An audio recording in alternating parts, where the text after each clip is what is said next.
నా పేరు చందర్. నాది ఇబ్రాహీంపేట్ గ్రామము. నేను ఇబ్రాహీంపేట్ గ్రామంలో సర్వీస్ పాయింట్ నడుపుతాను, ఎస్బీఐ సర్వీస్ పాయింట్. నేను రోజువారీ లెక్క ఇబ్రాహీంపేట్ నుండి బాన్స్వాడకు బ్యాంకు నుంచి డబ్బులు విత్డ్రా చేయడానికి వచ్చినాను.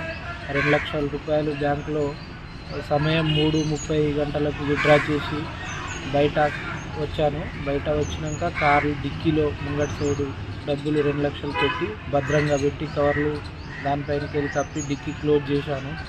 అక్కడి నుండి నేను నెక్స్ట్ డే పూజా నిమిత్తం కొబ్బరికాయల కోసం ఇక్కడ పాండురంగ కొబ్బరికాయల దుకాణం వద్ద కారు ఆపి కొబ్బరికాయలు కొనడానికి వెళ్ళాను. లోపలికి డోర్ క్లోజ్ చేసి అది 2 నిమిషాల లోపల నా యొక్క డబ్బులు దుండగులు కొట్టేశారు. ఆ సీసీ కెమెరా పాండురంగ షాప్లోని సీసీ కెమెరాలో చూస్తే 3 వ్యక్తులు ఉన్నట్టు తెలిసింది. ఆ వీడియో తీసుకొని వెంటనే స్థానిక పోలీస్ స్టేషన్లో వచ్చి చూపించాను. వాళ్ళు కేసు నమోదు చేసుకొని దర్యాప్తు చేశారు. కానీ నా పేరు చందర్, నాది ఇబ్రాహీంపేట్ గ్రామము. నేను ఇబ్రాహీంపేట్ గ్రామంలో సర్వీస్ పాయింట్ నడుపుతాను, ఎస్బీఐ సర్వీస్ పాయింట్. నేను రోజువారీ లెక్క ఇబ్రాహీంపేట్ నుండి బాన్స్వాడకు బ్యాంకు నుంచి డబ్బులు విత్డ్రా చేయడానికి వచ్చినాను.